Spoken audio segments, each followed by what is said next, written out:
අසුනයි ඉතින් කොහොමද? අම්මට ඉස්සවලේ. වාඩි වෙනවා. මොකද වෙන්නේ? චැලෙන්ජ් එකක් තියෙන කරලා බලමුද? රම්මල්ලි ඕන චැලෙන්ජ් එක. මොකද චැලෙන්ජ් එක?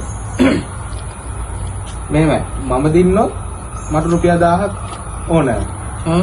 ඔයා දින්නොත් මම ඔයාට රුපියල් 1000ක් දෙනවා. හරි. ඉස්සර සල්ලි ගන්නකො. හරි බෙසල්ලික් ගන්න.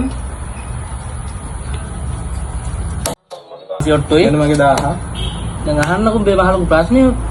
වැඩපලක කොල්ල දෙන්නෙක් ඉන්නවා. එක්කෙනෙක්ගේ නම දන්නවා.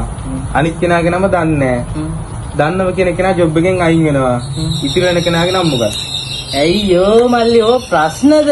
ඕ සිප්පි ගෑල්නේ. ඉතුරු වෙන කෙනාගේ නම නේද අහන්නේ? ඒ දන්නේ.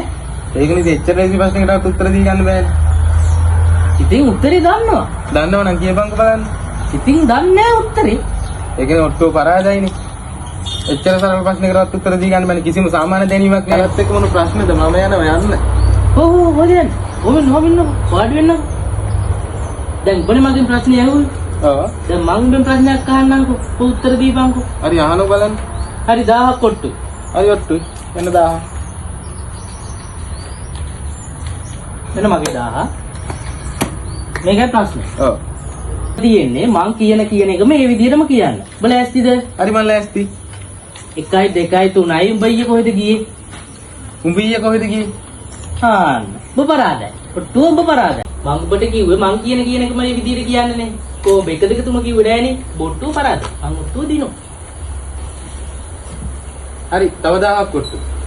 හරි. ඔට්ටු. 1000. එන්න මගේ 1000. 1 2 3යි උඹ ලෑස්තිද? 1 2 3 උඹ ලෑස්තිද?